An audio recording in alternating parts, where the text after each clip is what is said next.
mercy of this large impersonal force. Yeah, I can see that.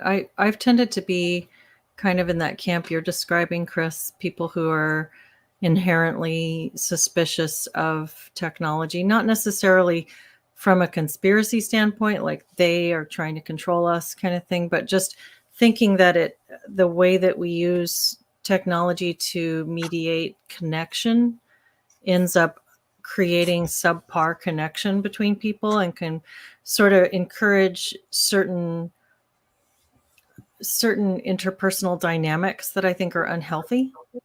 And yet, more recently, I've been coming to terms with some positives as well and broadening my perspective on it and kind of trying to see it less black and white. What is your current perspective? Are you talking about stuff like this or streaming or Zoom communities, Discord, that type of stuff? Yeah, I think so. I just had this conversation today we do a live stream every Monday for Solid Ground, which is the peer support community that I established with some colleagues. And we do a live stream on my channel. And today we had Karen King on. She's she's from up here. Yeah, you might know her a little bit from the overlapping communities. She's a psychedelic counselor. She is also a clinical supervisor and works with supervisees and interns who are working towards their counseling license. And she was talking about the change in the dynamic that she experienced with her interns and supervisees during the pandemic when everybody was doing just online work, and how much more hostile and less connected people were during that time. And it seemed to fit with the perception that I have, the observation that I have, that online or media mediated connection increases groupthink and dehumanization of the other. And yet there's something about these connections that's better than no connection.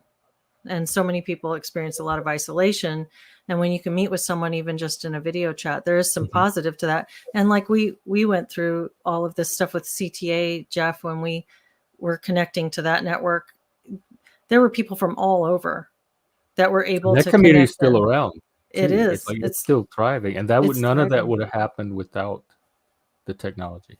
Exactly. So that's the duality of it to me. And I don't know if I want to see it as duality or if I want to try to find a sort of more nuanced position on it. But I've tended to be skeptical and devalue it. If you're evaluating community, like for the quality of a community, I think you would maybe have metrics independent of technology or independent of how that community came to be or how it's sustaining itself, and just evaluated on the benchmarks of a good community in and of itself. And because my experience, I've seen both. I've seen successful in person. I've seen dysfunctional in person. I've seen very successful, like what we're trying to do here on this channel is a positive form of using the technology to create a type of community that will hopefully help improve people's mental health and well-being. And so I've seen healthy ways to use technology to build communities, and I try to help be part of that. And I've seen very dysfunctional way. Like even in our community, we have dysfunction, we have drama, we have conflict, which I don't think is necessarily unhealthy, or I don't think is a necessarily marker of an unhealthy community. I think if you use conflict in constructive ways, it can help a community grow and like cohere. I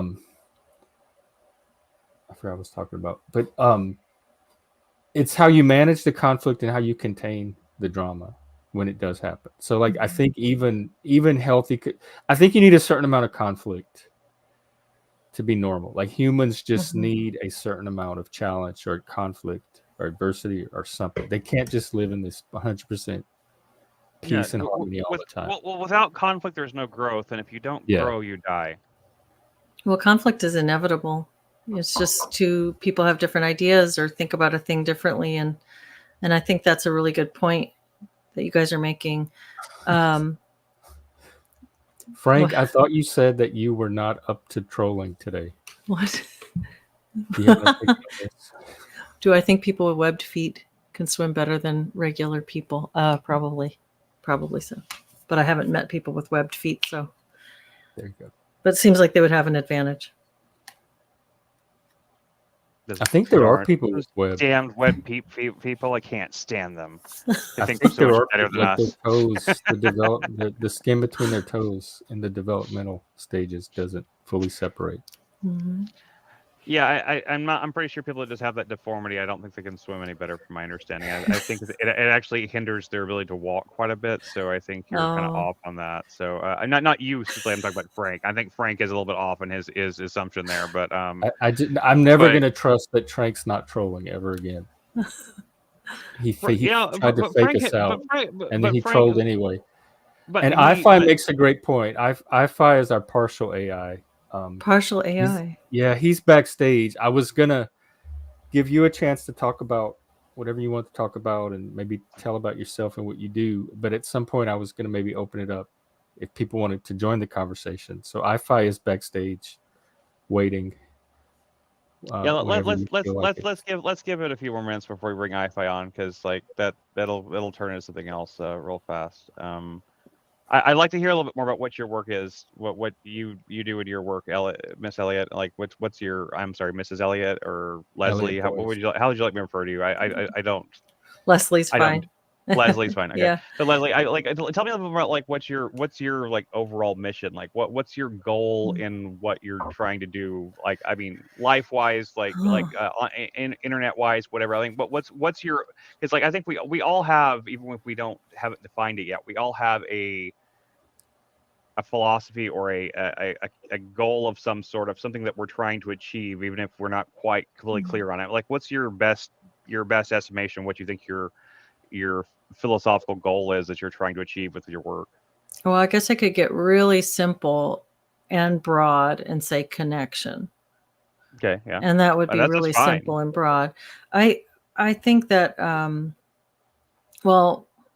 I started back to school in 2019 to get my master's in counseling because I wanted to work with people on an individual or small group basis and help people solve the problems in their lives. And when I was in law school several years back and left halfway through because I realized that what the career I was staring down at that point was going to be so much more administrative and restrictive. And what I honed it down to it was in my second year of law school. And I realized I'd been thinking about this since I started. My undergrad was in psychology, and I briefly considered counseling. And as I got further and further into studying law and looking at the kind of jobs that were opening up in front of me in that field, I realized that what I really wanted to do was work simply with people one-on-one, and the client-facing aspect of the work was what interested me most of all. And I thought I could kind of cut to the chase by going back into applied psychology and working with people on that basis. So I went back to school to study counseling. I worked in naturopathic medicine. I have a health coaching background. And so when I was studying counseling, there were a few things that I guess that I had concerns about.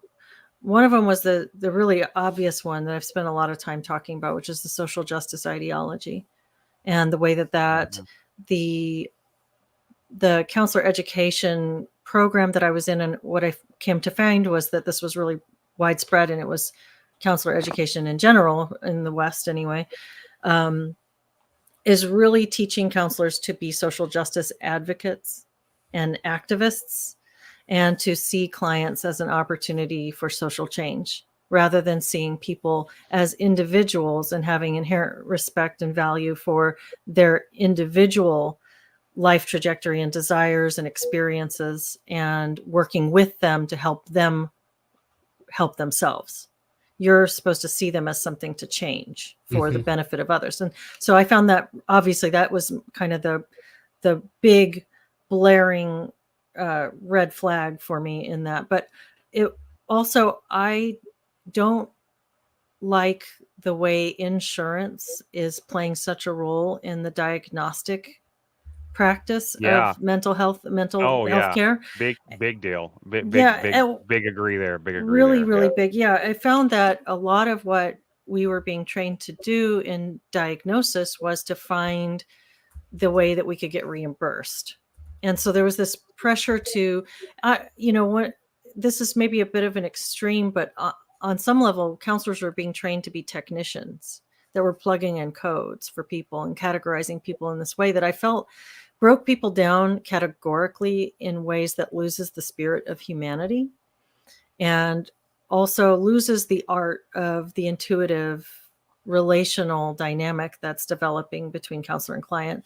There's also sort of a power dynamic that I didn't really like, but that's been present in certain, I guess, theoretical orientations of applied psychology for a long time. There's different orientations that take more of an expert orientation towards the client, like you're a top down.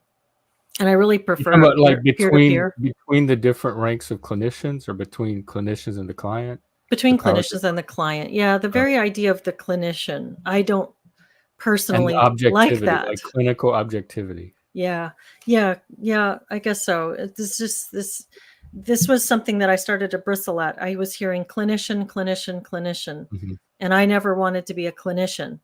I never wanted to appear to be the expert in the relationship. I wanted to instead be someone who has dedicated my time to studying certain things so that I maybe have mastered some or am working on mastering some degree of pattern recognition and knowledge of human development and Mhm. human psychology that I can provide as a resource to a client when I work with a client, but that the fundamental structure of the relationship is peer to peer with Right. full Yeah. respect Yeah. for the individual in front of me and their own perception of their life, not assuming some level of expertise over them. And so there were a And lot of things about it that I didn't like. I ran into that like with my wife has schizoaffective disorder, and like when in the year and a half or so before I even understood what that meant or what that was, I didn't know that was even a diagnosis.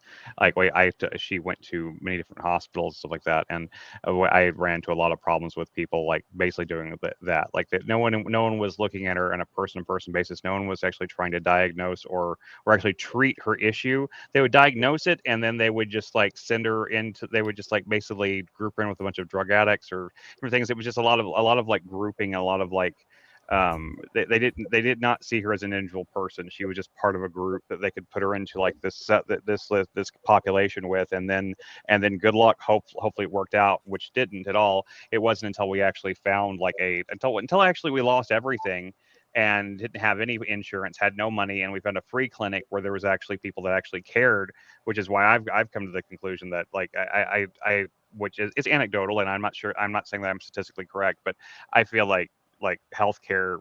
I no longer see a good reason to have profit motive in healthcare. I think because the people that really want to help people seem to like they'll do it for pretty much nothing.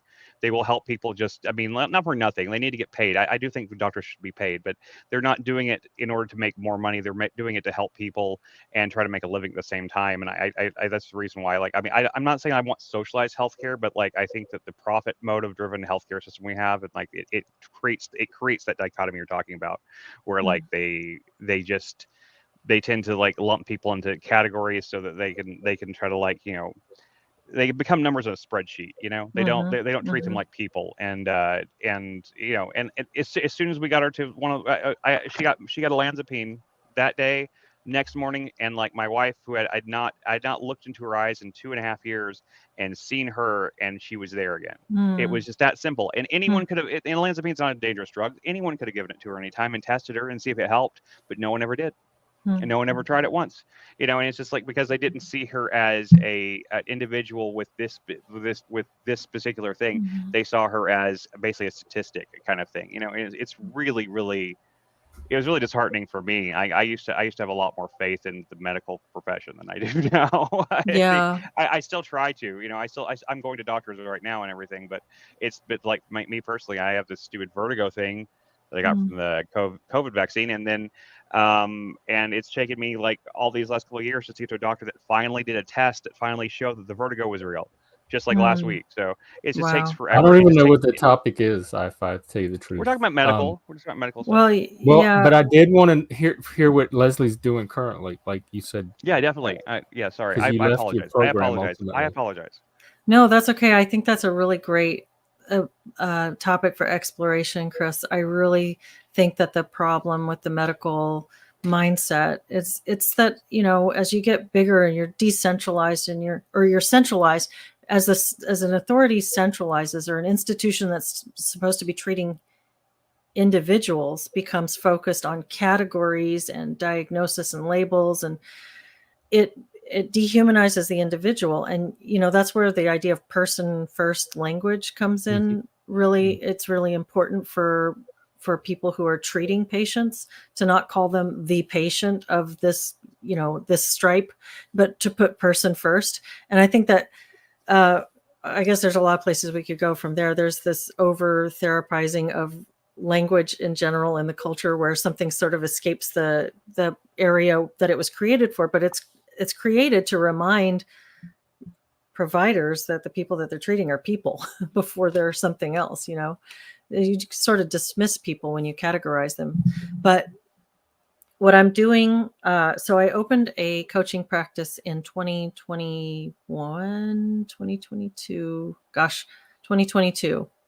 And so I do not work with people from a clinical perspective. I work as a supportive process partner. And I come from the health coaching background, and also utilize counseling skills and training that I gained through graduate school, and just life experience, and work with people in a non-clinical supportive fashion. So I have a private practice, and then I started making these videos a little over a year ago. I guess it would have been October of 2023, and they got quite a lot of play, and I received a lot of communication from other people who were in a similar situation. So I have been steadily making these as sort of a side project. I put out probably 1 or 2 a week.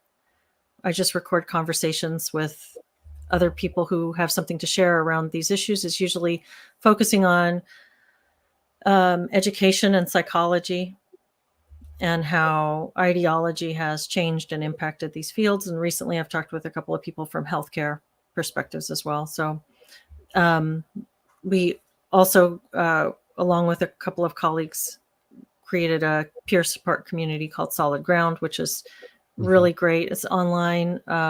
So again, plugging the benefits of online connection when you can't find somebody in person, when you can't connect in person, there really is a benefit to it. So we do weekly groups. We each facilitate a group for an hour and a half every week. So my group is on Thursdays, and it's fantastic. It's just really a great place to get together. It's probably a lot like what you guys do. It sounds like from your description, Jeff. It's just a place to have connection and conversation. The only difference is that it's confidential, because we're in a not a streamed group. We're able to, so people can feel safe to talk about whatever they want, and know that it's not, you know, if they have things that are sensitive, it's not exposed to the world. Yeah. So Sure, and we've told people before, we're open to doing that sort of thing too. We're open to having like closed, you know, like private. Well, we do panels have a too. Discord. We have the potential for that on Yeah. Discord, and Mhm. I run the weekly men's Zoom too every Monday still.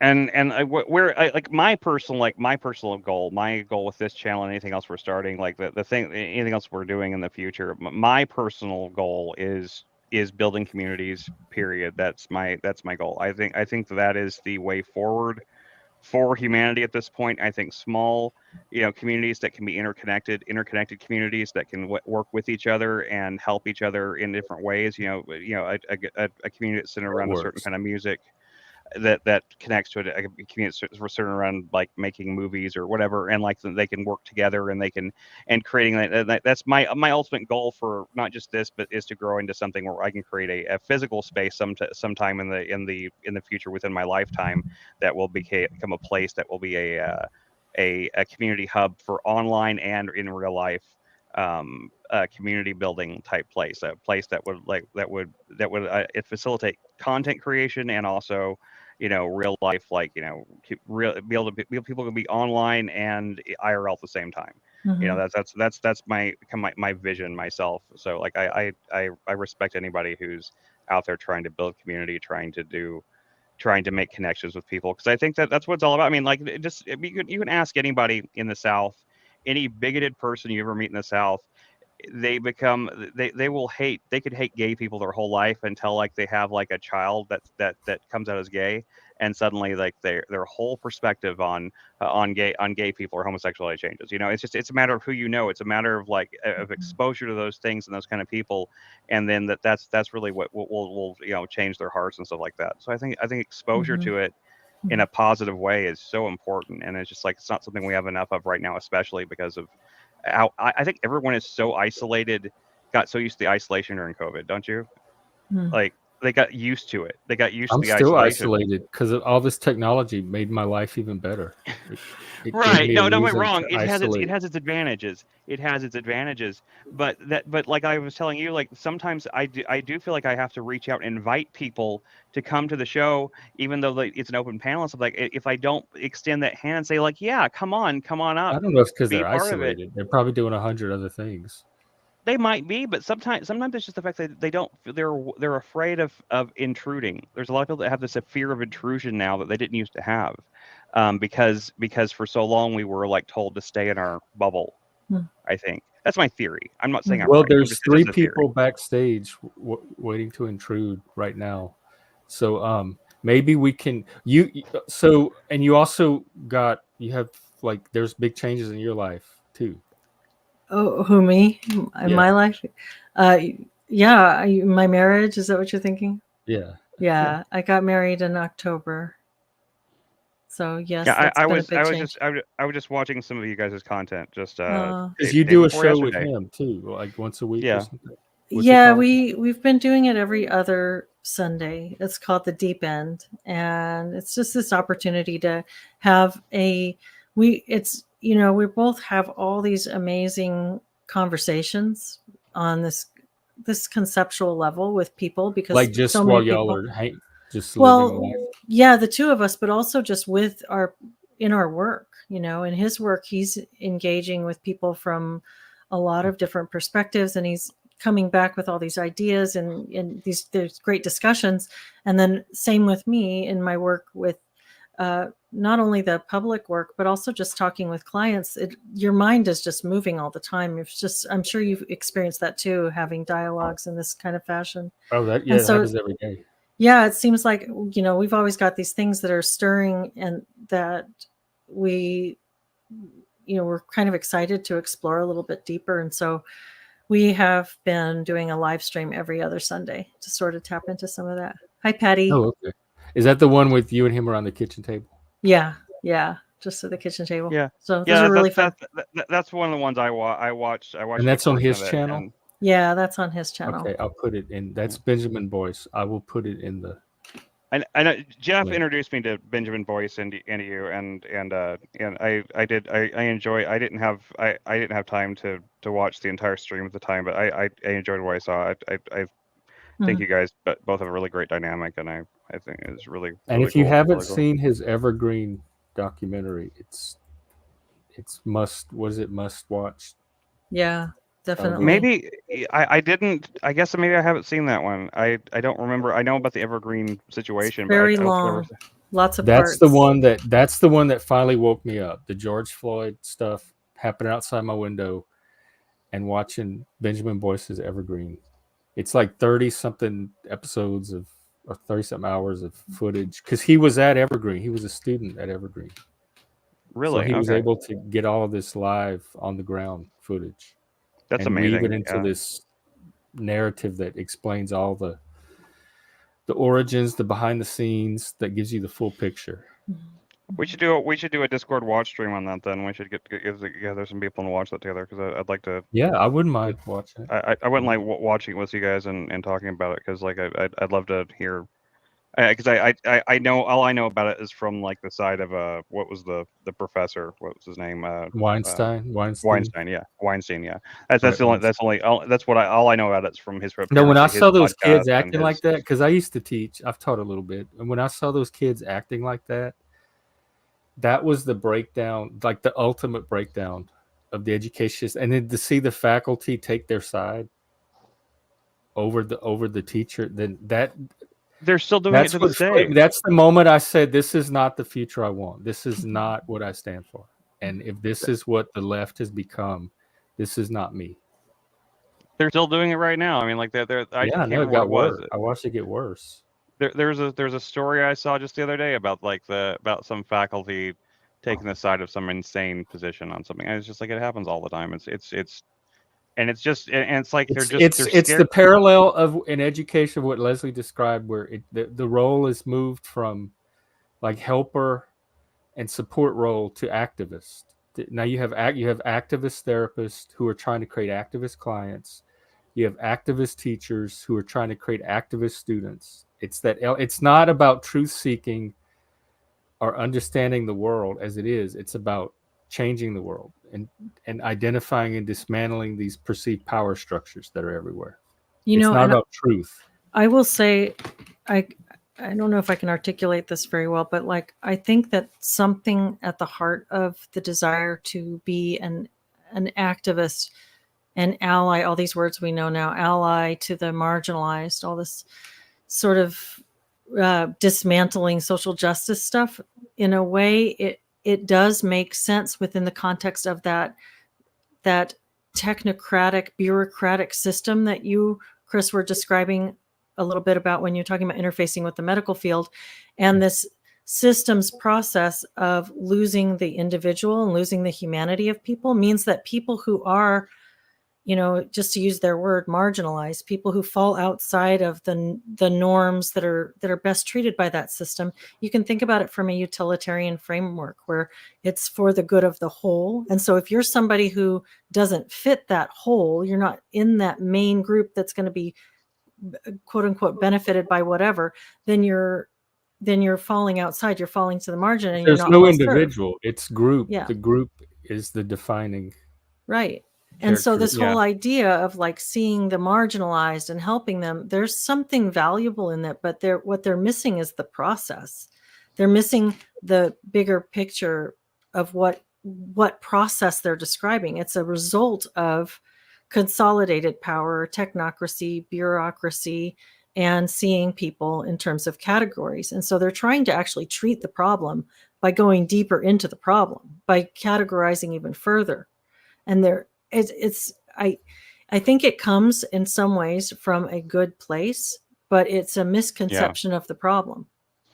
And it involves demonizing other innocent people in the process, and that's the part that bothers me the most. They need a perpetrator for these all the victims and all the oppression. And yet there's also part of it that's just to a degree it's like a kind of an audience capture type thing where like they feel beholden to the students because the students and their parents, especially these Ivy League these things, these kids don't have the money for that, so it's coming from the parents. And so if the kids go and complain to the parents, then the parents are going to drop their funding and then they get less money, and it's just this whole thing. I think there's a profit motive behind that too. That I think that's another area where I'm not saying like education be socialized per se in terms of like a socialized system, but like getting the extreme profit motive out of education to some degree would be a huge step forward, because like there's too much money in it, and anytime there's too much money in a field, people are going to go find a way to get that money. And so I mean we have like, I mean look at like the salaries they give like the deans and like the staff at these universities. It's just it's beyond anything. I mean I think teachers should be paid well, and it should be, but I honestly think like high school and grade school teachers should be paid better almost than college professors to a degree. Like I mean not really, but I mean you know what I mean, but like there's a degree to that. Like I almost feel like there should be more incentive to teaching the kids when they're younger, and then like when they get to college they shouldn't need that much help. They shouldn't need that kind of, they should be able to learn on their own by the time they get to college, to me. And because like I was homeschooled, okay, so like I only had a very small amount of formalized college, and I'm self-taught on everything else, and it was just like I learned how to teach. I But learned how not to teach every like myself. your average person is not going to have that. They're not going to be autodidacts. But They're you gonna- can teach people how to learn though, and they don't teach learning. within parameters. But I don't think you can Sure, teach no, everybody to have the and that's same. true. There's true that there's going to be a But there's gonna be a real wide quick, because we disparity. don't have a lot of time left, and there are Oh, some people that I want to. forgot you only an hour. Sorry about that. Yeah, there are some people that want to get on the panel and Yeah. get a word in. So Well, Leslie, if you don't mind, I'll bring on. We have let's 3 in the back. bring them on one at a That's time. great. And let's see Waiting, what the questions we got. charming iFi, the always stimulating Lib, and Reddington, who I know will sit there very politely. But let's try to go one at a time, guys. Let's not like overwhelm with questions or comments. So let's start with iFi, since he was the first one trying to jump in. So what did you have to would ask or comment on iFi? Hello. Hi. Can you Make hear it me? snappy. We're running against the clock. So there's no way I'm going to be able to even begin to discuss this topic with you, since they're only giving us like 30 minutes or whatever to talk. So Well, we can continue after she leaves, but she has to leave. I have to leave at 20 1 minutes. Pacific. But you'll come back. You'll come back sometime in the future. I'm sure. I'd right? love that. Yeah, thank you. Okay. Absolutely.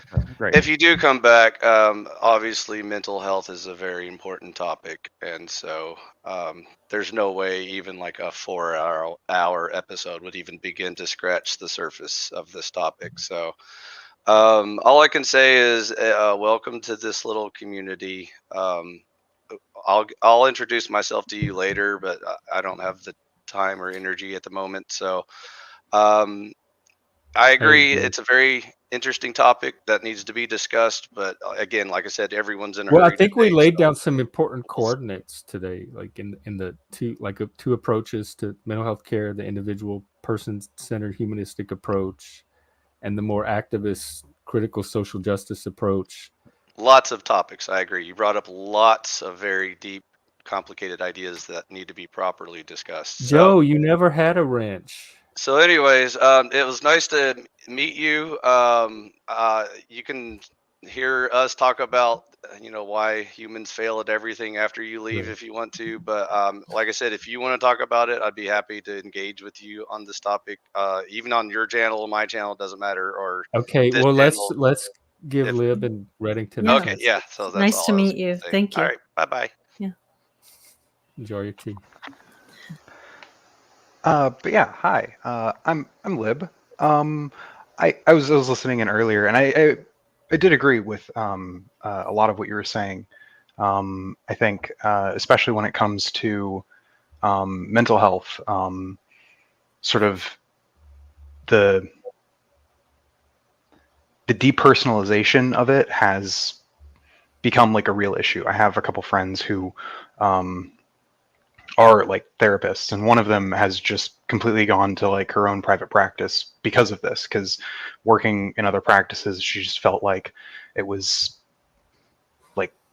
hard to like connect with your patients, quote unquote. It was an interesting conversation I had with her about it. It kind of made me think about it in a different way, because I've been to therapy before, and it definitely was. I did though have not so much a problem, but I guess a question, in that like I've looked at some of your channel, and like many people today, you're talking about like wokeness and stuff like that. What does that mean to you when you're saying that? Like, what are you specifically talking about? With wokeness, Yeah. I I've feel seen like I've seen you like have a couple topics on it, so I don't know what like when you talk about it, what is it that you are talking about? yeah, it's a good question. I think for me, most of the time when I use woke, I try to use it in quotes, Mhm. because it's kind of it's a cheap term that is, I think it's kind of maybe too easy to define sloppily and too hard to define properly. Sure. But it's this woke. if I'm using it, I'm generally just talking about the social justice activist mindset, the simplistic breaking down of people intersectionally into categories. And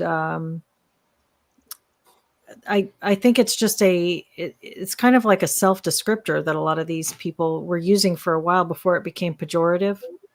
This idea that we have awakened to the systemic nature of humanity, and there's this sort of supercilious, arrogant, I see you white people as this, and I see it's just over categorizing based on intersectional characteristics. So I think that that's kind of the ideology I'm referring to if I say woke, but it's kind of a cheap term. So Yeah. Okay, that's yeah. probably a more, honestly, that's the most succinct and I think reasonable way I've heard someone actually describe it. So I appreciate that. I did. What do you mean by it? I'm not trying to accuse you of just using them as buzzwords, but like the intersectional. I'm not sure how to, like, that whole thing. What do you mean by that? Intersectional? No. I mean, I know what Oh. intersectionality is. I don't understand what you mean when you use the word there. Because like, people are like breaking down their oppressions intersectionally. You mean like people are recognizing that different social categories that we all have imposed or self-impose on ourselves do have an effect in the outside They world. have And an that, effect. Mm. In well, certain no, they do. contexts, but we talked about this the other day, Liv, about the individual being submerged into the group and the intersectionality being what begins to define the person instead of their individual character and No. personality. I'm aware that that's a problem, but like the problem and the thing itself are not like the same thing. Humans categorize ourselves and each other. That is just. So you're saying, like, what's the problem with categorization? I don't know if that's what the problem is. It's how it's being used. Yeah, I guess. It's an oversimplification, and it's not. And I mean, you can put people in categories in a broad sense, but you have to And look you at can these only individuals after that. categorize the individual so much. I mean, that's the whole concept of the individual. I heard Jordan Peterson one time say that if you take intersectionality to its logical conclusion, you end up with the individual. Because if you continually divide and divide and divide and look at the way that the different categories you can lay on top of a person's experience. Ooh, I actually like that. I'm gonna steal Yes. that. So yeah, it was kind of interesting. Like if you subdivide a person enough, you end up back at the level of individuality. But Yeah. the way that when I was in graduate school, I was in this applied psychology program, clinical mental health master's program. And I actually had a professor stand up and offer us the addressing model, which is a model of simple intersectionality that uses the word addressing, breaks it down so that it's an acronym for these different identity categories. So you have like age, disability, gender, or I guess gender, sexual orientation, nationality, socioeconomic status. So whatever, you can write with the word addressing. Age and generation, development disability, disability acquired, religion. Yeah. Already glazing over. Yeah, exactly. And so she said this is the way intersectionality was taught to a group of therapists in training, was that you use this model and then you do a little choice matrix where you assign yourself and then you assign your client a status of marginalized or oppressor, something like that, privileged and marginalized, something like that. It was probably a binary scale. Yeah. And then at the end of that, you look at who got more privileges and who got more marginalized. And that's how you're supposed to think about yourself in relation to the person that you're working with. So I'm a more privileged person because I checked more privileged boxes, or you're a more privileged person because you checked more privileged boxes. And then you're supposed to interact with that person based on your perception of yourself as privileged or marginalized relative to them. And this just seems so simplistic, so reductionist, and Condescending, so yeah, patronizing or yeah, matronizing. and you've lost matronizing. That's interesting. I like that. But you've lost the quality of the individual, and you've lost the, like, what does it mean to you that you're Black? What does that mean, and what has that meant to you? Does that automatically assign to you a whole host of other experiences and attitudes? Or what does it mean that you're poor, or that I'm poor, or that I'm older than you, or that you're younger? You know, whatever it is, what does that mean to us? We don't care about that anymore. We just make assumptions based on these categories. I think the thing that this model is, a lot of things this model is missing, but I think the thing that would, just from a brief, what you said, and brief, reading what I found something from the Ohio University,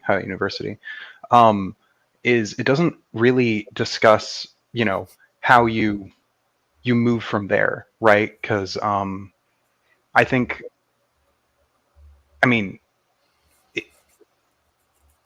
this addressing model seems like a reasonable way of getting like vague ideas about a person, based off of like, stereotypes, and then you would then use that as sort of a jumping off point to Why do you even need to examine the do that? individual. If you get to know them as a person, you don't even need that. You get even more granular. No. I agree with you, Jeff. So, Like, I don't think that this model is like perfect or even good, but so Lib, I would say that I agree with you a little bit on in one respect, like in an intro sociology course. And if you're an intro sociology professor, this would be a useful way to describe demography to your students. This is basic demography. Yeah.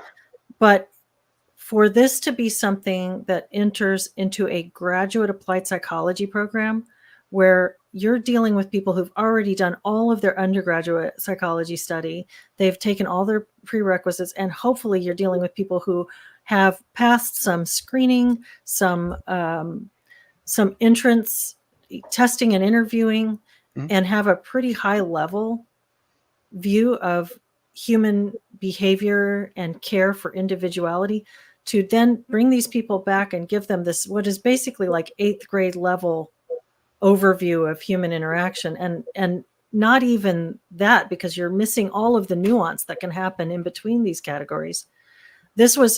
I think that this is wholly inappropriate in context. So I don't think that it's a ridiculous study. I think intersectionality makes sense in terms of applied demographics, but it's not for psychology students. And I want to give Reddington a chance to get something in if he wants, and then IFI is also chomping to get some more airtime. Oh, pass. Okay, IFI, do you have something now? The floor is yours.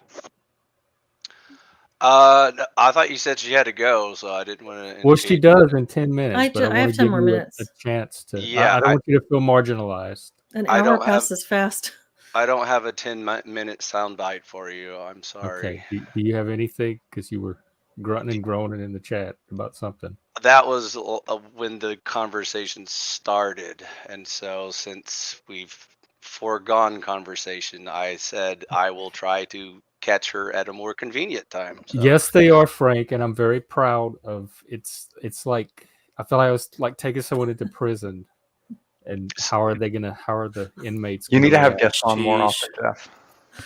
So Leslie, I was looking at your channel. Do you have like sort of like just a non-topic open panel day that you prefer, or do you only prefer focusing on like one topic at a time? Why do you want to go raid her for channel? my channel? Do you have a mental health story? I just want to talk to her for about an hour or two if she wants to talk about mental health. So I don't have a 10-minute soundbite that will, please the panel. So I'm sorry, Jeff. I can't help you here. You rarely do. Well, maybe we can meet. I can join you guys again at some point. We can. Yeah. How about next time? And since we've got the introduction out of the way, we can just next actually time talk. you and her like have a conversation. Yeah, let's with do you. that. Let's do that, Leslie. Yeah, Whenever yeah. you come back, I'll be here and we can talk. That Okay, sounds we can do great. that. Yeah, it sounds great. It was nice Well, to meet you. Yeah, really nice to meet you guys. What do you want the topic to be? Just mental health in general? That's too broad a topic. That's So why what We can need to- how can we narrow it down so we can all be thinking about it? Does she want to talk about the politics overlaying into mental health? Does she want to talk about how Western medicine has completely failed? Does she want to talk about? No, probably not that one. Western medicine that's an interesting one. I'd be interested in that. Do you want to talk about the shortcomings of psychology versus psychiatry? I mean, there's just so many things that y'all brought up that I don't even know where to begin. So you'll have to start. Okay. Well, We'll get something interesting. Well, I like to. For I next just want to say before we wrap up here with you, Leslie. I thank you first of all for coming on today. I really appreciate it. It's really nice to meet you. Like I said, I was watching some of you guys' content. And Jeff speaks very highly about you, and I was very excited to meet you. I really hope that I really since I feel like you and in your husband's channels, and sounds like ours kind of have some similar kind of like some parallel kind of like goal type thing. So I hope maybe we could work together in the future and try to do some maybe some either streaming events or whatever, and try to work together and try to help, because that's why I think it's all about like building the communities is great, but until you can get the communities where like the communities can work together and those communities can kind of like help each other out, and they kind of Like a larger network. Of like we can kind of cross pollinate in that sense. We can kind of like create like create more. if Solid Ground or you and your work runs into any outliers or misfits that are in exile, you can send them our way. Well, I just know what to do with them. I just saying I'm hoping this is the beginning of a beautiful friendship. I'm just saying that I hope that anybody who's as focused on the kind of things you're focused on, I would be very privileged and consider to be. You're clearly much smarter than me. He's smart, but he's very smart. You're very much smarter than me.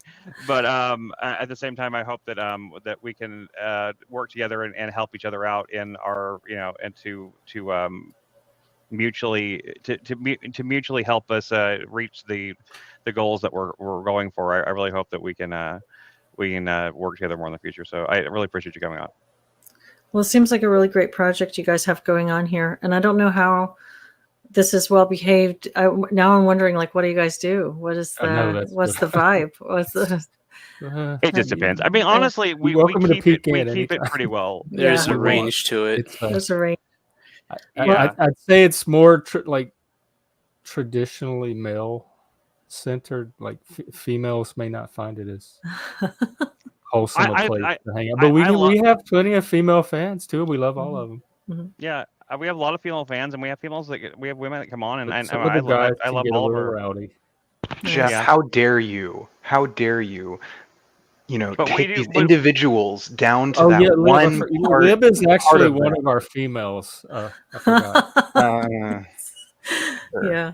Which we do embrace it. Just I forget that sometimes, man. I'm I don't sorry think about Lib that. is trans, but he is trans. I call him a trendsetter. If I could see your face, it would probably change it, man. But like you just have a masculine voice. I'm sorry. No, I do. I don't really make that much of an attempt to change it, because my only other voice is that of a very effeminate gay man. So you talk like this. What is that? No, you don't want to know. I'm Girl, you don't want that. I'm from Memphis. All right, my Memphis roots start coming out when I do my gay voice. Well, I want to hear him even more now. Oh, and here's one of our most esteemed other fellow creators, The Machine Lies. He is he is a legend. Thing you were saying about technocracy, and like having more of a. I'm sure. Not having automatically a doom you'd have to go, but perspective. I'm sure you and Machine could have a great conversation yourselves, Yeah. Leslie.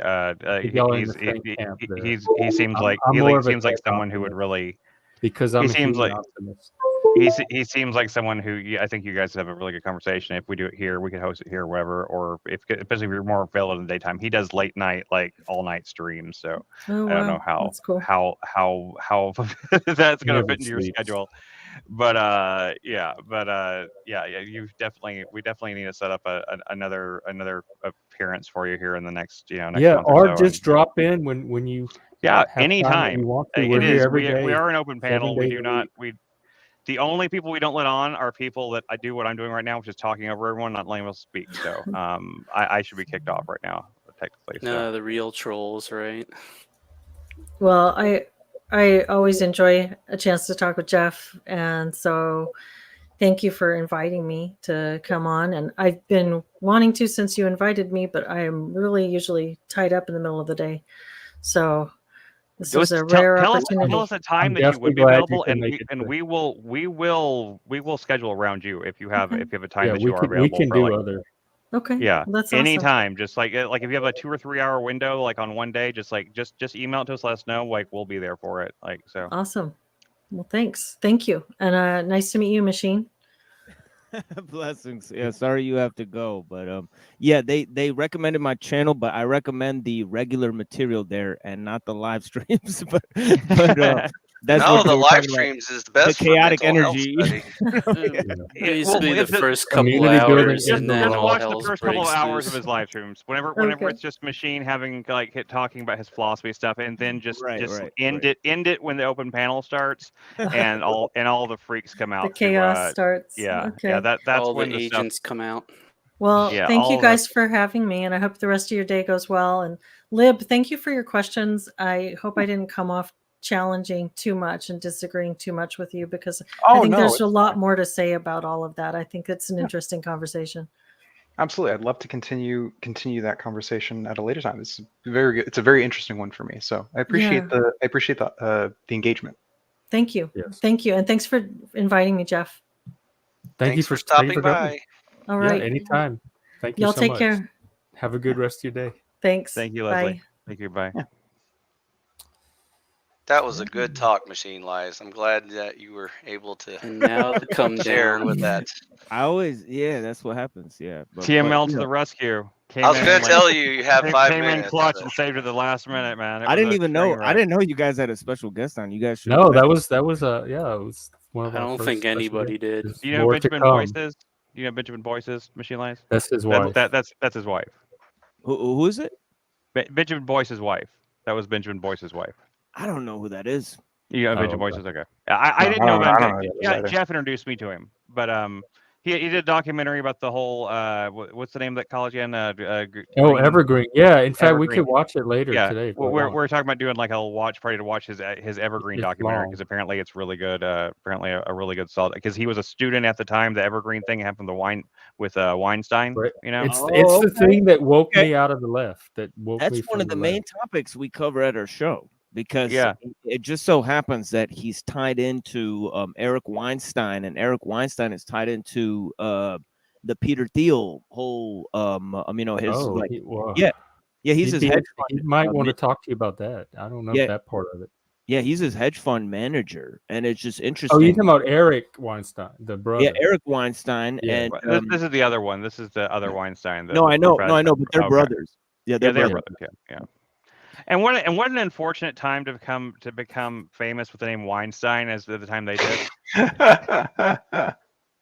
I mean, seriously, like the name Weinstein was suddenly like poison, and all of a sudden, everywhere he went, there was like Eric Weinstein, and what's his brother's name? I just had it in my head. And Well, there's Harvey. connections there, because although they're extremely strange connections, but yeah, when Harvey Weinstein, right, he was actually using an Israeli intelligence firm called Black Cube, and Anthony I heard about Bourdain. that. Yeah, because it was in a famous tweet by Anthony Bourdain, because he said, hey, Harvey Weinstein, and Hillary Clinton are using the same intelligence private security firm called Black Cube, and then Anthony Bourdain died. Yeah. Like, he died. I know, supposedly suicide, and I know it's like any Very of this, sus. any suicides like a guy like him. He had the best job in the world, right? Did anyone have a better job than Anthony Pretty Bourdain? much. He pretty much had carte blanche to go wherever he wanted to eat, whatever kind of food, anything he wanted to do. He didn't even have to. He didn't even try to be charming. He could literally just like be silent in an entire episode, and people would watch him riveted. And he was beloved by all these people. And of course, I mean, like, what was his girlfriend or a girl like Rose McGowan and the other girl, Asia That's the Argento. thing, is that she is one of they the most both- satanic like that's like a person who's always connected with Satanism, you know, like in popular culture. Rose McGowan. Yeah. Yeah. And Yeah. Asia Argento as well too, apparently, which is a shame because his father Dario Argento directed my visually speaking my favorite film of all time, Suspiria. But that's not really important. But Suspiria is the most gorgeous thing I've ever seen. But it's also very much about witchcraft. So I mean, you Yeah, can't, this is why it's good that I showed up after the guest left here, because I would have. I'm not even being a conspiracy theorist right now. I'm being a film geek. I'm just being a film geek at the moment. So Yeah, me too. That's A me little film bit. geeking. Yeah, me too. But I think, yeah, but I think that there is something about Bourdain, and but at the same time, unlike like when Heath Ledger died, I got that weird feeling like, I don't know about that. I don't know if that was legit. Like when Philip Seymour Hoffman died, it seemed pretty weird. But something about there was a sadness about Anthony Bourdain. Of course. It Do you makes imagine how me- much money? There's literally millions of dollars of fucking price tags on their head. It's like, it can't, like, you can never assume that's a coincidence, I wonder if Bourdain just saw some things that he couldn't unsee, and he couldn't live with it anymore. Yeah, 'Cause he knew he couldn't. yeah, he his couldn't, he girlfriend- couldn't, he couldn't expose it. Yeah, his girlfriend was part of a cult, and she told everybody about it. It's not like she wasn't very open about it. That was the problem. Is that Harvey Weinstein was sex trafficking, and Hollywood was being used for sex trafficking. And she exposed this, and then she said, and the other big story at the time was the Hillary Clinton sex trafficking story, because of the Pizzagate thing. Yeah, right. I know, So- and that was me. That was the beginning of Me Too and Time's Up as well. And it was also the beginning of QAnon. So all of those things are seemingly linked, in one direct line, apparently. Yeah, Lander I know, wants I to agree. come up. I don't have a problem with it. He said he wants Yeah. to listen. Because I was If you're a glutton for punishment, yeah. I mean, Lance will give you. He's not going to man. panel care in my own panel, but or he's. I mean, well, come on. he's Are you ready. backstage? I don't see We'll you. bring you up. We'll give you a chance. But if you misbehave, we're gonna spank your ass Well, right I back out of here. don't want to. No, it's not, I don't want to treat him like a kid. But I'm hopefully joking, he's- dude. It's a joke. I'm not serious. I Like, don't what? know I don't can't see him, actually though. spank anybody. I can't I actually don't see him. spank anyone. The camera. I can't do anything. Is it funny, But ha ha, hopefully or he's funny going to come and strange? act like psychologically mature. Did you guys like know how that Hi-Fi's bot is like lurking in the corner of his Yeah. screen. Yeah, but did you guys know that Harvey Weinstein and Benjamin Netanyahu were like best friends? No, I didn't know that. Yeah, they're like best friends in real life. Yeah. You know what grinds my gears, Reddington? What was that? Yeah, he When bought him people- like wine bottles. He had a private room to stay in when he went to go visit him. It's crazy stuff. When people use the term left and right. Yeah. So, Reddington, are you left or right? I not really either. He's enlightened centrist. You're an enlightened centrist. Like I don't Jeff? know what that means exactly, but it's more of apathy bordering on Nihilism. nihilism, yeah. Okay, that sounds like Jeff. But I'm not a nihilist. Everything's fine, Reddington. Don't worry. Jeff I'm isn't north. apathetic. I personally don't go with east or west. I try to stay north. Keep calm and always have a towel or something. Always have a So, cow. like, left or right. It's is, a Hitchhiker's Guide outdated. reference. I think maybe I got it, maybe Reddington. How I could be At least south somebody left. How got about it. I could be south right. I'd South lean left, more but, towards right I'm than just I sort of like guess. a kind of like Southpaw. whenever somebody asks Bugs Bunny which way to Albuquerque and goes this way, right? You know, that's how I am. I'm like it's I this just way. say I'm in favor of like low technology. I like my I want more of it. I want more ways to do. I streaming. don't. I don't. At I the want risk of I want not to gonna lie. master technology. I want to master technology and use it as the weapon that they're using. If they're going to use it against us, I want to get good at it and use it to fight back and protect ourselves. That's what I think. Good luck. I think. Good luck. Hey, look, man. Oh, like, good luck. I'm not gonna lie, like but what? the You older I support- get, the you more I support agree having with guns, right? You support having Lance, guns, right? are you watching best it on my weapons- channel? It should yeah. be pinned. I'll let Jeff go. Yep. Yeah. The best weapons against Here, the I'll technological throw it system, in. in my opinion, are non-technological, technical weapons. I mean, in my opinion. Everything's technology. Everything's technology. Books No, are technology, dude. is always. It's been happening since like Yeah. we. Yeah. built What the is first ship. what is more non-technical, a book or a PDF? This is what the fuck I'm talking about. Well, it depends what you mean by technical. I don't see Well- the difference. The Well, if medium you're changes, using- but, if you're but, using but the- the, You don't same see the thing. difference. French guy. What was You that don't French see guy the machine? difference. I just The checked difference it. is It the said it's difference pinned. is the difference is that you can distribute a PDF, like say a PDF that has like real Oh, truth in it that no, people the- need to see. the No, but you so can like distribute I that can, PDF you can to make a millions case more for the people than you book can a being more book. The technical. difference or is that PDF. one requires the effort of one human being and the other does not. It I mean, depends on. I guess you're talking about a It's machine handwritten book. learning. You're Are talking you about talking a notebook that people someone handwrites. I mean, somebody had to create the paper. Somebody had Try to create switching the, to has to live create the ink, chat the and see pen. if it pops Like it up. those, like can you make all those? Can you make every element of a parchment yourself and put it all together? I mean, like that in itself There's been requires people. technology. There has been people who have done that. Yeah, there have been, but could you do that today? Like- though? like- Could you do Like that? that is probably how the first guy did it, right? Yeah, certainly. It's point of certainly. what machine- instrumentalism On here. scrolls. Well, on scrolls. machines using a definition that Yeah. what was that French? What was that French guy? Yeah, yeah. It's how Good little- it's how Reddington just stated. He said instrumentalism is not exactly technology. Technology is broader than instrumentalism. What I'm promoting is instrumentalism against machines, right? It depends on if you ask primeval technology, whatever his channel's called.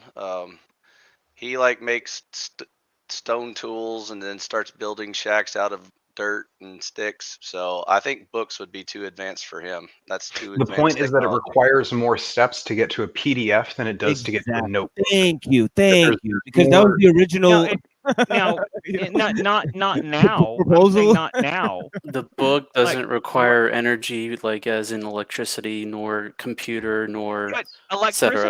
electricity is not technology. That is natural. It's a natural phenomenon. Well, It's yes, like but lightning. it Electricity is requires in our human bodies. technology and yeah, ingenuity fauna to with harness no that electricity. to do something. Do you know how much energy and technology is required to produce a book? Exactly. There's that a was lot. That was not the question. That's not at issue. The issue was you're sidestepping and I'm not trying to sidestep. If that's what. No, I know, across, no, I know, I'm no, I know, not Hi-Fi. but meet the question direct on, right? Which one is more Okay. non-technical, a book or a PDF? That was the original proposal. Us. I think he's going off on a side tangent. I Lib need to answered it understand what directly. you mean by non-technical. I need to understand. You Right, mean like by I just said something that is instrumental is less technical than a machine, for example. Okay, but like if the book requires machines to create it, That's where I'm not, getting that's, that's it's where I'm not a getting hung book up on. made by Machines to machines. I'm talking about books versus PDFs. And you Okay, said so- technical was that it takes A one book person. does not necessarily require a machine to create it, but a PDF does. Right. PDF But takes now the that question both to things let more Anything that technical by automates your human labor. definition. But now that both things have been created, they both exist in the world, and they're not going away.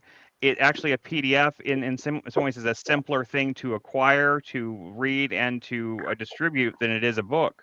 Yeah. Maybe somebody's just handed me a free book. I need a computer to access a PDF, right? The steps it takes to A me getting a phone. computer.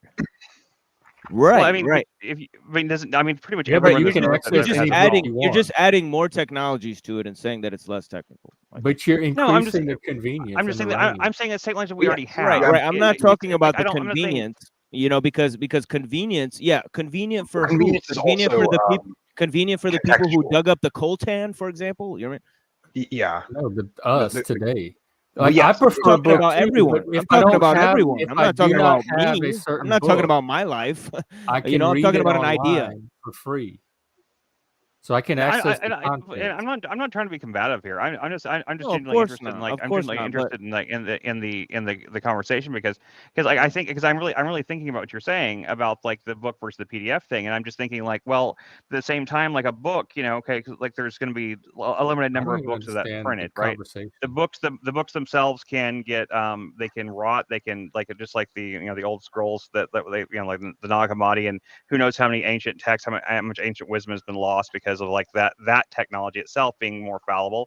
Now, not to say that like PDFs are better because they could be erased off the internet, they could be, but there's more chance they could exist in copies and things like that. There's advantages and disadvantages of both sides, but they're both To what technology. ends, Is my though? point.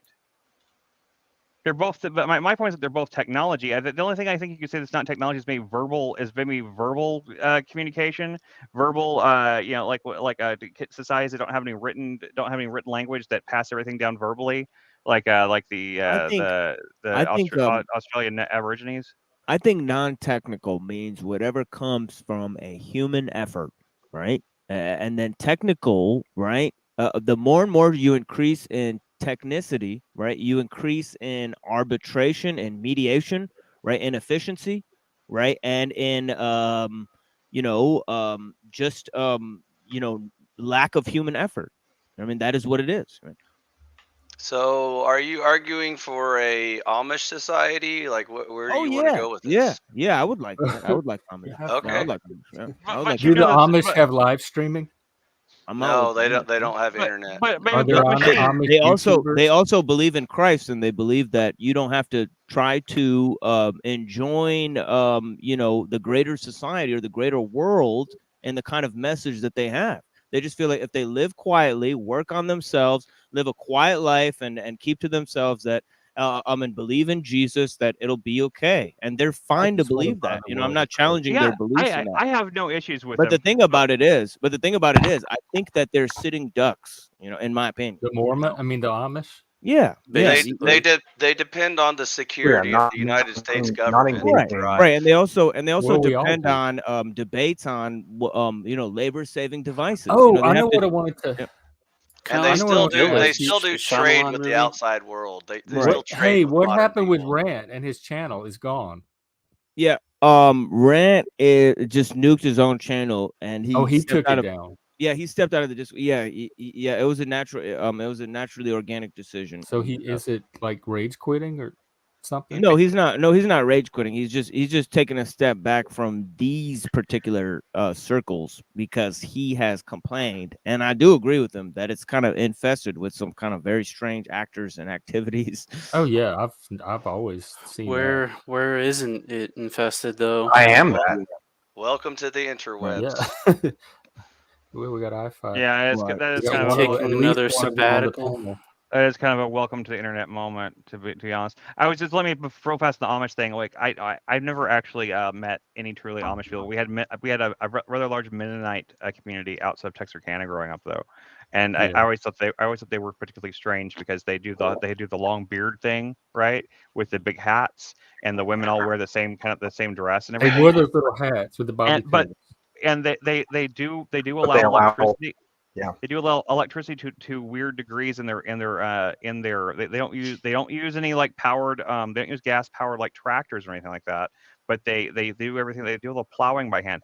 But they do drive they have one car. The only car they'll drive is like a old Model T.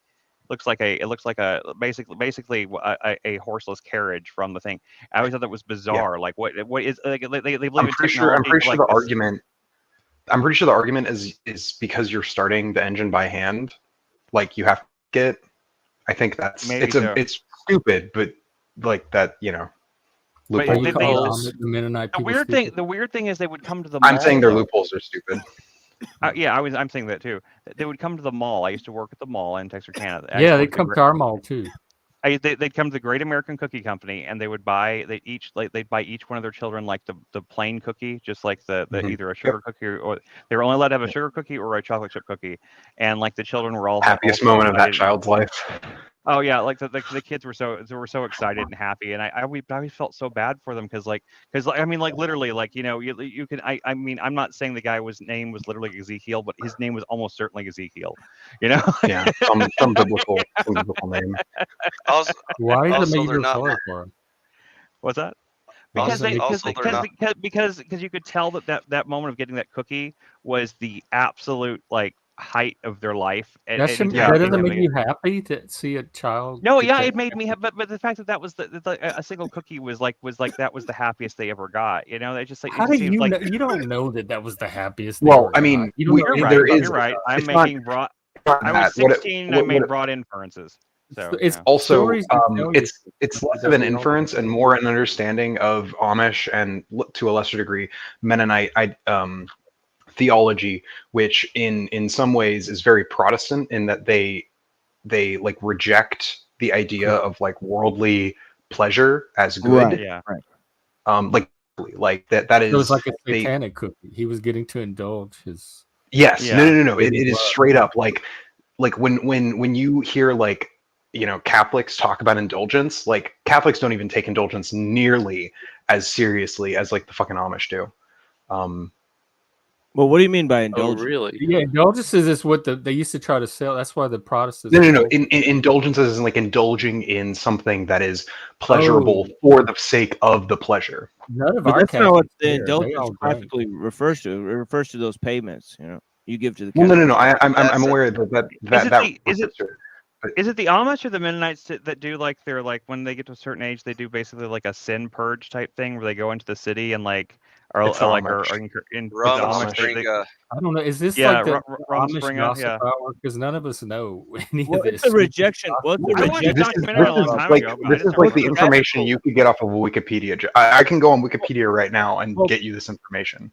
Well, Protestant theology in general is a radical rejection of the Catholic teaching, and then basically what they have is a thing called sola scriptura, right, where they go back to the book, right?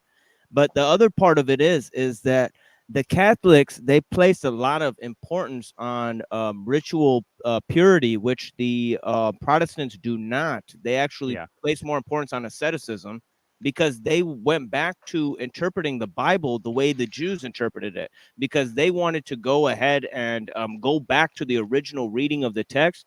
They rejected the Catholic teaching, and they went to the sometimes even to the Kabbalah and other places, in order to find a more ascetic version, because they're like, we need to like go back to Paul and him saying that like the pleasures of this world are like, the sins of the flesh. So why would we have all these inane rituals, right? Yeah, no, I'm not. That's the reason why I'm not a big Protestant fan either, because I feel like Protestantism is just like Catholicism light, really. They just took Catholicism and they threw out the parts They they just didn't like wanted about to it. do it their own way. Yeah, but they didn't actually. It wasn't like a true like reset type thing. It was like well, the Catholic Church is Like is a like it was like revision. it was the Reformation after all. It's called the Reformation. It wasn't called like the reboot or something. Like they didn't go back to Christ's teachings and try to build from there. They took the Catholic teachings, they threw out the things they didn't like, and they decided on a new set of rules. And like I'm not a huge fan of that. I grew up in Baptist churches, so That's I'm why pretty we familiar had with the That explains it. restoration, because that was the full reboot. when was that? With Calvin, During the restoration movement. I mean, what time period? I can't remember. I just can't remember what time period. I think it was even like late 1900s something. Yeah, that sounds about right. I just couldn't remember off the top of my head. It may have been as early as 18 something, but it was probably still in the prototype Jesse comes on stream stage. to paint. Yeah, it's like all these guys came out after Luther, like Calvin, and Yeah. and I have a picture that can explain it if you want to see it, Jeff. And and it's really hilarious how like Luther leads to I think Luther leads to Hegel, and or is it Hegel Yep. leads to Luther? Yeah, Luther leads to Hegel, and No, Yeah, Luther Hegel was leads before. and Hegel leads to socialism. So yeah, but in the best type of world, Hegel leads to Kierkegaard, who just destroys him, and then it's over. You're in. yeah, unfortunately, it didn't. Fatality. Please tell me please tell me you did not make that. I did not make this. Okay. But I would be it's very amazing. impressed if you It's did. amazing. I feel. So I feel there like you go. There you I go, feel like Chris. I'm having a psychotic break just looking at it. It's amazing. Hey, Chris. There you Yeah, I go. The see it. answer I is see it. 1793 to Yeah, so it's- 1830. Yeah, so we're looking at Calvin then. Yeah. So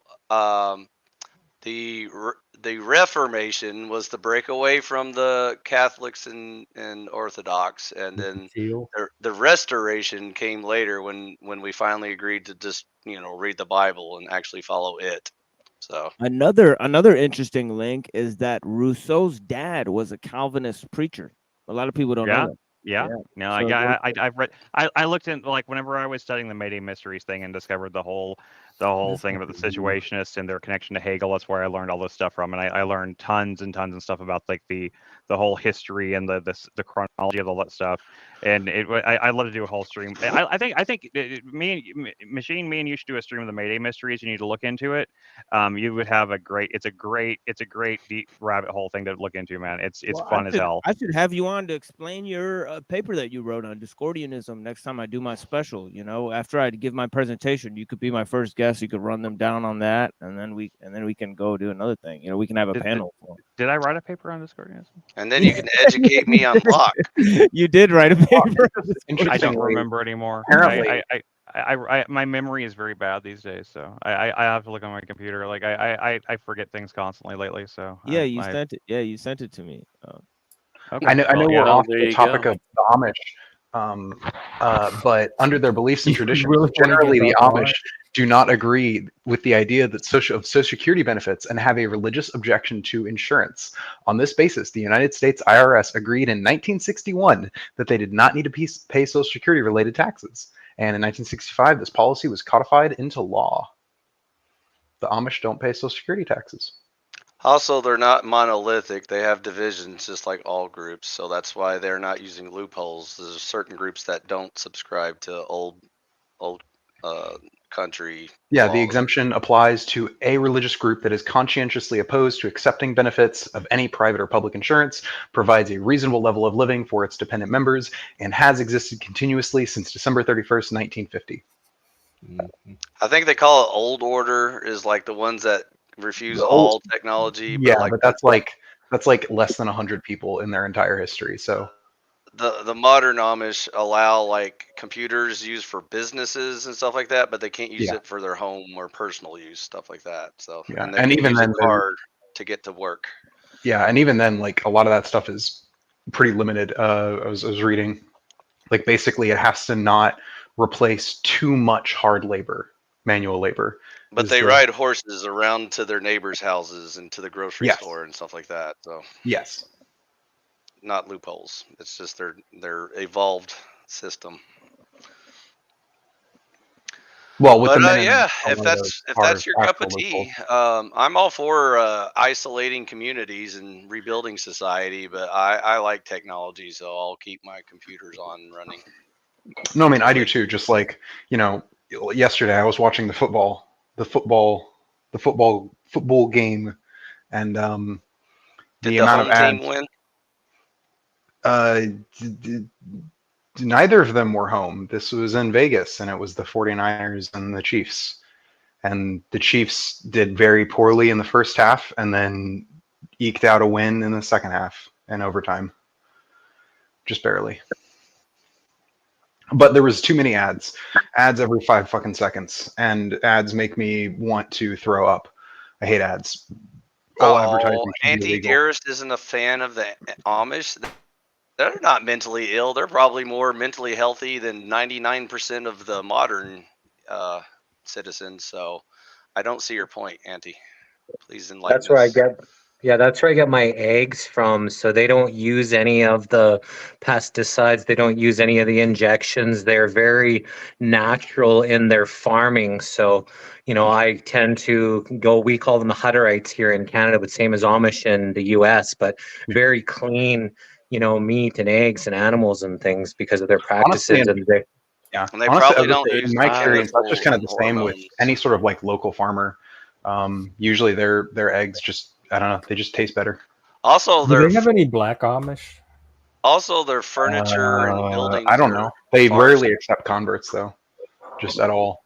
Also, their furniture and buildings are far superior to the most standard construction quality. So, Yeah. Well, every kitchen that I've ever been in is immaculate. It is tips like tidy from top to bottom. You don't see one grain of dust or dirt. Is the most cleanest facilities that I've ever seen in for an industrial kitchen facility. Very clean, very well done. Yeah. An Amish restaurant? What are you talking about? No, they're like, so they have their big, like, because they have to have kind of for commercial kitchens, kind of. So they have their big where they chop up their meats and they chop. So they're big commercial kitchens. It's like spick and span clean from top to bottom, right? And I don't know if that's their. If you don't have phones or TikTok or anything else like that to distract you, I'm sure you get real into cleaning. You got nothing to distract you from being like the cleanest person you can be. They don't You have gotta do TVs or movies either, so yeah, they, you got to do something with your time. Like otherwise, like like cleaning cleaning to them is probably like entertainment. Fuck, it's not so much entertainment probably as it is like a religious necessity. Yeah, if you have a lot of their lives, standards. Do seem to revolve around the church. It's probably one of my biggest criticisms of the Amish is that the society is so intertwined with their church, and it as it does in our society. Well, why is that bad? Abuses. Yeah, It causes abuses. There's a lot of abuses that occur. There are, but there is also there is one statistic I read about Amish Mennonite type communities is that by per capita they tend to have not just more children, but they have more sex than most any other group at most any other religiously affiliated group of marriages. Yes, they tend to have sex more often and report healthier and happier sex lives than most people. Imagine that.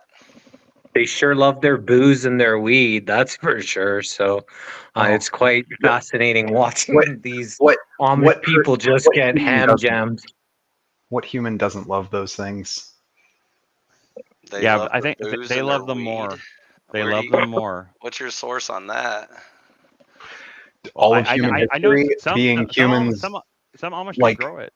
Also, like it has like arguably.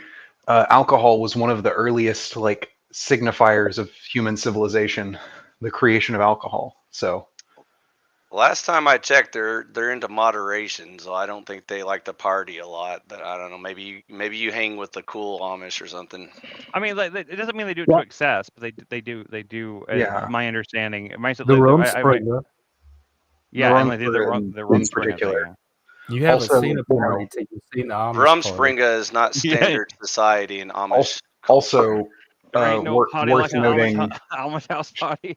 Also worth noting, just because these people might theologically be whatever anti-pleasure, there are people who poorly practice Amish stuff. Just as was there are people who poorly practice Christianity or Islam. You'll be a Christian and you'll go out and lie all the time and shit like that. And they usually get ostracized and excommunicated. I mean, not usually in my experience. No.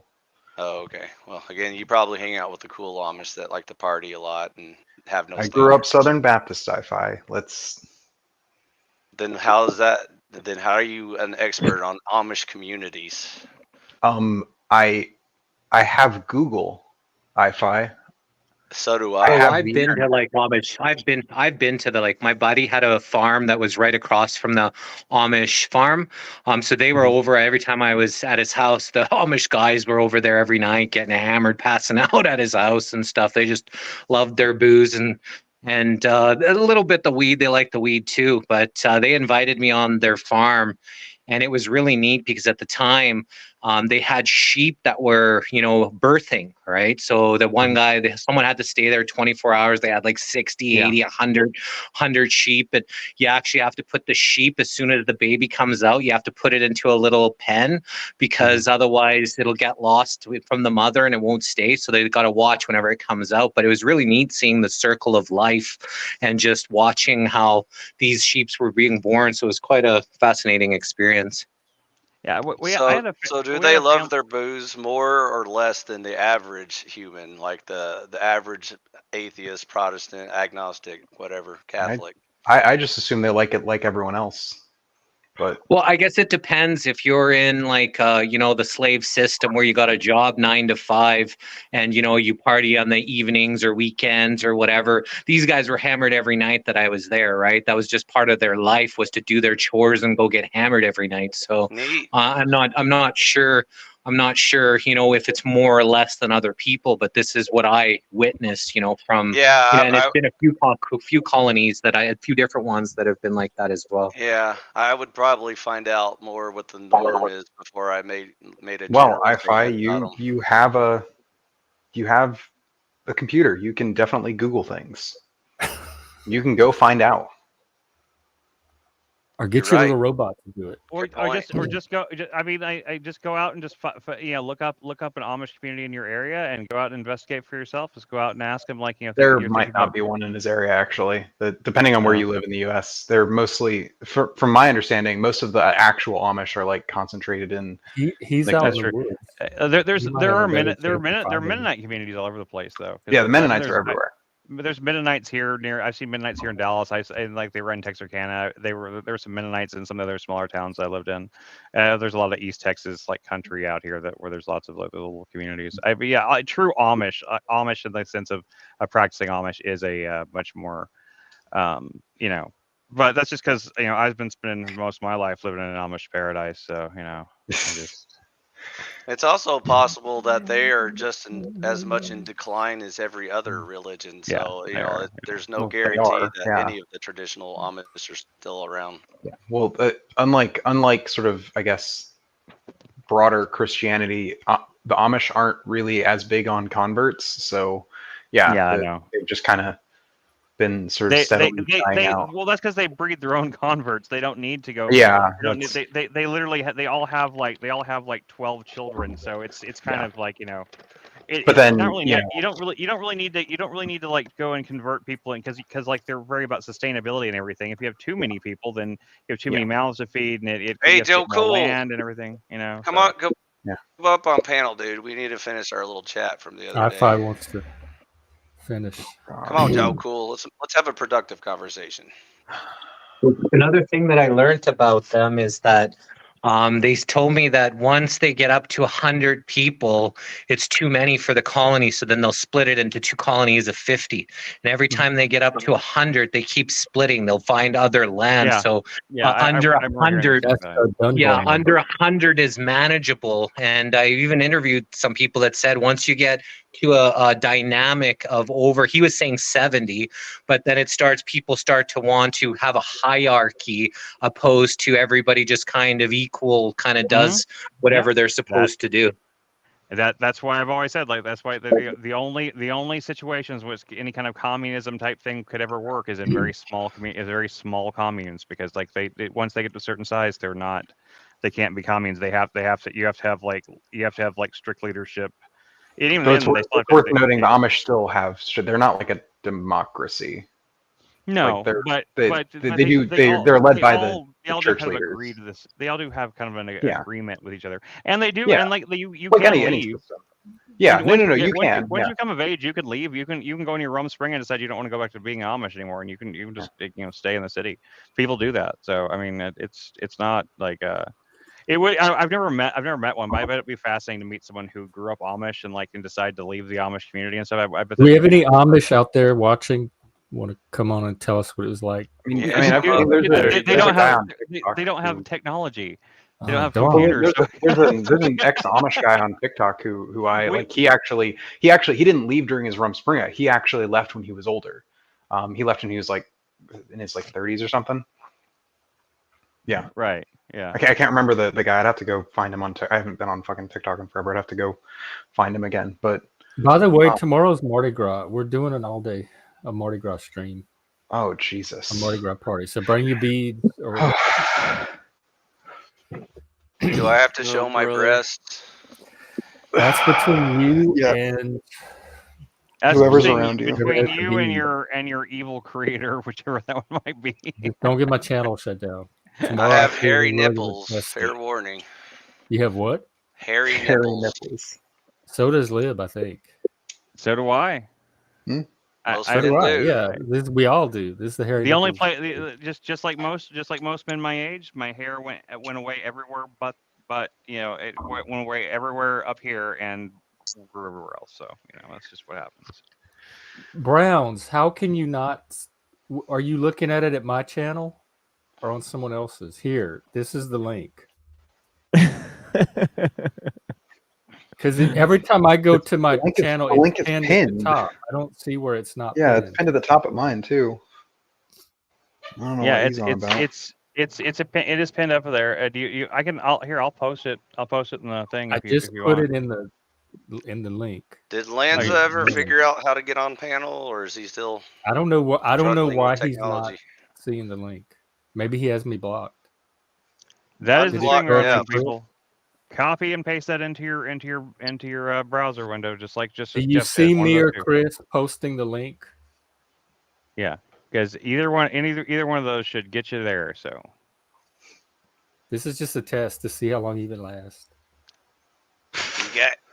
You guys want to talk about mental health? bro, I'm on your dang channel. What? Sure, yeah. We wanted to talk about it earlier. You said you didn't have enough time. Yeah, Oh. you said I'm I don't always have down. any time. This channel started out as a mental health channel, believe it or not. Is it making any progress?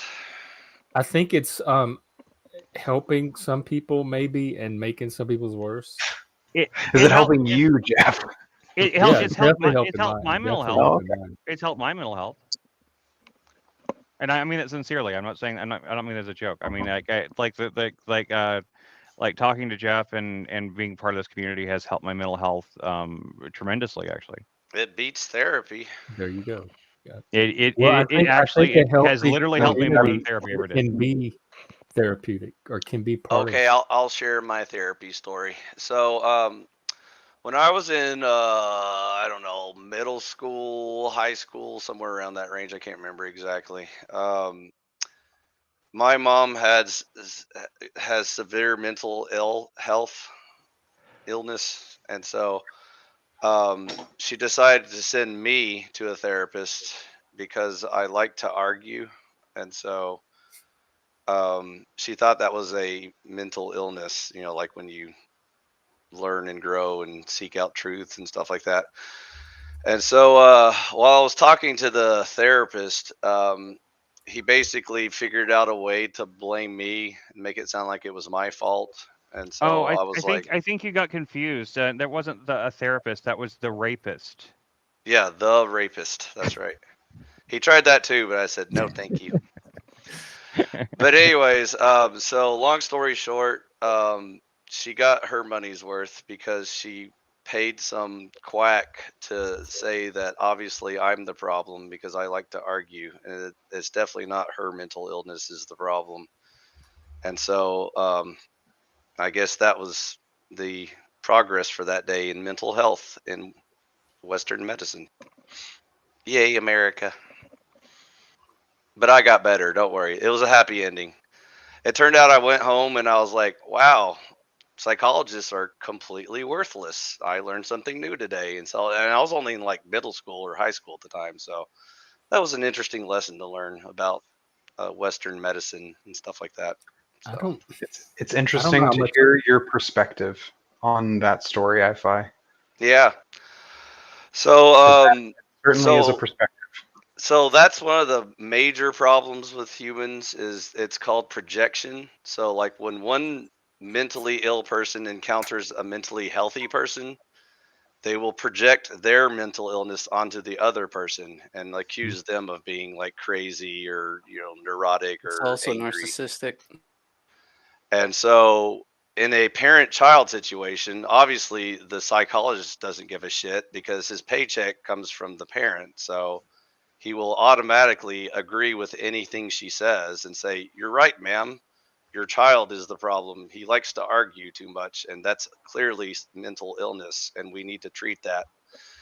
And so we talked about it. I talked about it with him, but I couldn't get him to agree that he needs to confront the actual mental illness and explain to her, that she may have to pay extra money to deal with her problems and stuff. But instead, she felt better pinning the blame on me. And so, again, he's happy, she's happy, and I learned an important lesson that day. So, and they lived happily Did you ever grow up after. mentally healthy, or are you mentally healthy now? I know you're out in the woods. I have in never Buckford. struggled with mental health ever in my life. Okay. The worst part I got, the lowest part I got in my life was again, middle school, high school, when I was on the path to becoming a standard cynical, sarcastic asshole like every other Gen X male at the time. And I bumped into Mary Jane in high school, and we took a different path. And so I became a bit of a hippie, and I started being more chill and relaxing. And so I actually learned all the psychology I needed from just Mary Jane and Jimi Hendrix and the Doors and stuff like that. Oh yeah, Pink I Floyd. definitely get that. Crisscross, is that you?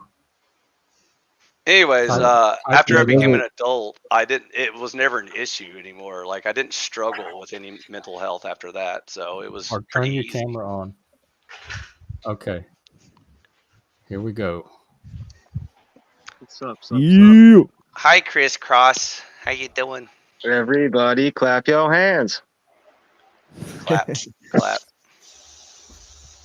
What's going on, you guys? Oh, Frank, not I much. have no Are idea you what gonna try to this make stuff's me from. jump? Yeah.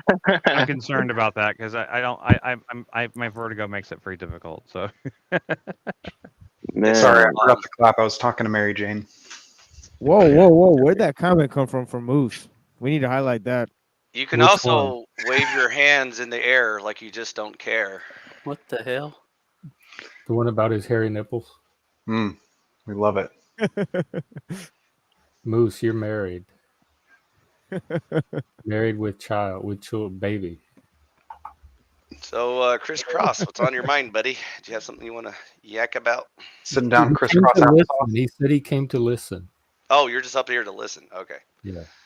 So, long story short, Western medicine has completely failed at every level, especially on the psychobabble bullshit. And psychologists and psychiatrists, they've all completely failed their respective fields.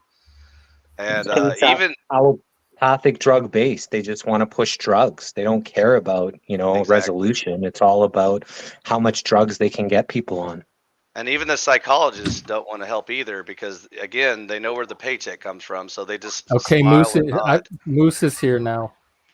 Yeah, I Moose. wanted to show everybody how easy it was to click the link. But since we have so many artistic people in the crowd, we need to make the link Artistic. maybe colorful. Colorful. Yeah, something that's Is there a way stimulating. to do that? I thought you were here to show your hairy nipples. I can't do that. I got my daughter here. I can't show her. Oh, okay. Yeah, and I won't. I won't traumatize her like that. let's not traumatize the world with our hairy nipples, guys. I think we've I hate Yeah. artistic people. Why don't they know how to use technology? I hate technology people. They don't even know how to use it. I don't know. They told me I was artistic when I was in school, and they put me in special classes. So I hope you didn't Look fail at him and now. become the leader of Germany. That was an autism joke, guys. It wasn't like. Is that Yeah, your there was- yard? Yeah, like in the What? beginning when they Is made that your art. yard? You're walking around your yard? Yeah. Wait, who are we talking to? Oh, we're talking to Moose. Oh shit. Damn, can Clockwork I Moose didn't live even notice by Moose the was there. roofs? Yo, what's up, Moose? Yo, peace. What's